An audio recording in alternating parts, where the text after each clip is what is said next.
গুন্ডা বাহিনীদেরকে তারা করে নিয়ে যাচ্ছে, সেই সমস্ত গুন্ডা বাহিনী ছুটতে বাধ্য হচ্ছে। এটা বাঙালির অন্তরের রক্তে মিশে আছে জয় বাংলা। আমরা বাংলার মানুষ, আমরা বাঙালি। বাংলার মানুষকে জয় বাংলা বলে, যেখানে জয় বাংলা চলবে সেখানে জয় বাংলা বলবেন, যেখানে হিন্দি চলবে সেখানে জয় হিন্দি বলবেন। আমি আপনাকে প্রমাণ দিচ্ছি, দেখেন, এটা দেখেন।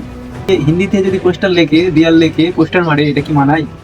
আর বাংলা ভাষীদের ভোট নেওয়ার জন্য জয় বাংলা বলবে, এটা কি ড্রামা নয়? এটা কি নাটক নয়? প্রশ্ন থেকে গেল। আপনাদের যদি এই বিষয়ে কোনো মতামত থাকে অবশ্যই সেটা কমেন্টে জানাবেন।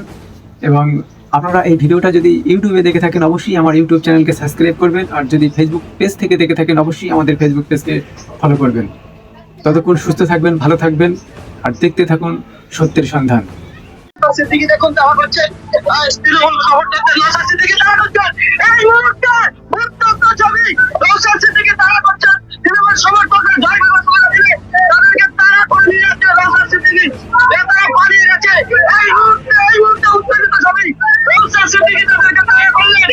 সিদ্দিকী ভাইজানের সঙ্গে নোংরামো করতে এসেছিল জয় বাংলা স্লোগান দেওয়ার নামে, কিন্তু নওশাদ সিদ্দিকী ভাইজান জয় বাংলা বলতে তো একবারও নিষেধ করে না। নওশাদ সিদ্দিকী তো বারবার উনিও বলে জয় বাংলা, বাংলার জয় হোক, চোর মুক্ত বাংলা হোক।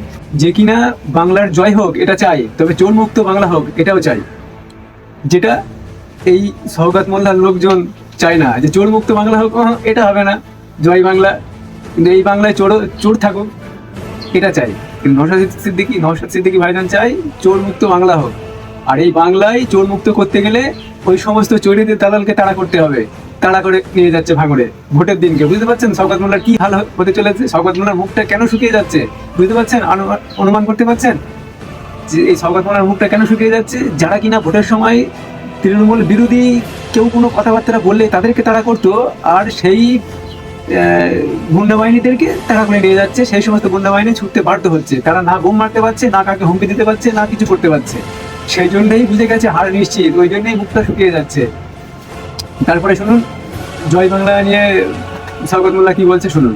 জয় বাংলা হচ্ছে বাঙালির আবেগ। এটা বাঙালির অন্তরের রক্তে মিশে আছে জয় বাংলা। আমরা বাংলার মানুষ, আমরা বাঙালি। আমাদেরকে এখানে মানে কেউ জয় বাংলা বলে খারাপ আগের কোনো জায়গা আছে বলে মনে করি। জয় বাংলা মানুষের আবেগ, অবশ্যই ঠিক, কিন্তু এটা আপনাদের মুখে মানায় না। জয় বাংলা আপনাদের মুখে মানায় না, কারণ আপনাদের কাছে ভোটটাই মেন।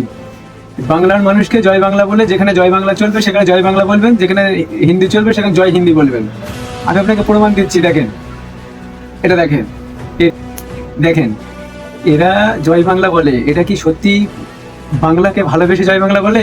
যদি বাংলাকে ভালোবেসে জয় বাংলা বলতো তাহলে এদের প্রার্থীদের দেয়াল লেখা পোস্টার এই হিন্দি দিকে লেখা থাকবে কেন? হিন্দিতে লেখা থাকবে কেন? এ থেকে বুঝতে বাকি আছে এদের কাছে জয় বাংলাটা শুধু মুখে, এটা বাংলা কখনো ভালোবাসে না। প্রকৃত সত্যি যদি শুধুমাত্র বাংলাকেই ভালোবাসতো তাহলে হিন্দি দিয়ে পোস্টার লিখবে কেন? এই তৃণমূল হিন্দিতে যদি পোস্টার লেখে, দেয়াল লেখে পোস্টার মারে, এটা কি মানায়? এটা কি মানায়? আমি আপনাদেরকে প্রমাণ দিয়ে দেখালাম। দেখেন, হিন্দি থেকে দেয়াল লিখে রেখেছে কুণাল ঘোষ যেখানে দাঁড়িয়েছে সেখানেও অনেক পোস্টার দেয়াল লেখা, সেখানেও হিন্দিতে দেয়াল লিখে রেখেছে। কেন লিখবে ওরা? কেন লিখবে? এটা তৃণমূল লিখলে মানায় না, কারণ এরা জয় বাংলা বলে বাঙালিদের আবেগকে ব্যবহার করে, আর এই হিন্দুস্তানিদের দালালি করবে, এই হিন্দি ভাষীদের দালালি করবে, হিন্দি ভাষীদের ভোট পাওয়ার জন্য এখানে জয় হিন্দি বলবে, আর বাংলা ভাষীদের ভোট নেওয়ার জন্য জয় বাংলা বলবে। এটা কি ড্রামা নয়? এটা কি নাটক নয়? এটা কি সত্যিই জয় বাংলা? এটা একটা প্রশ্ন থেকে গেল। আপনাদের যদি এই বিষয়ে কোনো মতামত থাকে অবশ্যই সেটা কমেন্টে জানাবেন। এবং আপনারা এই ভিডিওটা যদি ইউটিউবে দেখে থাকেন অবশ্যই আমার ইউটিউব চ্যানেলকে সাবস্ক্রাইব করবেন। আর যদি ফেসবুক পেজ থেকে দেখে থাকেন অবশ্যই আমাদের ফেসবুক পেজকে ফলো করবেন। ততক্ষণ সুস্থ থাকবেন, ভালো থাকবেন, আর দেখতে থাকুন সত্যের সন্ধান।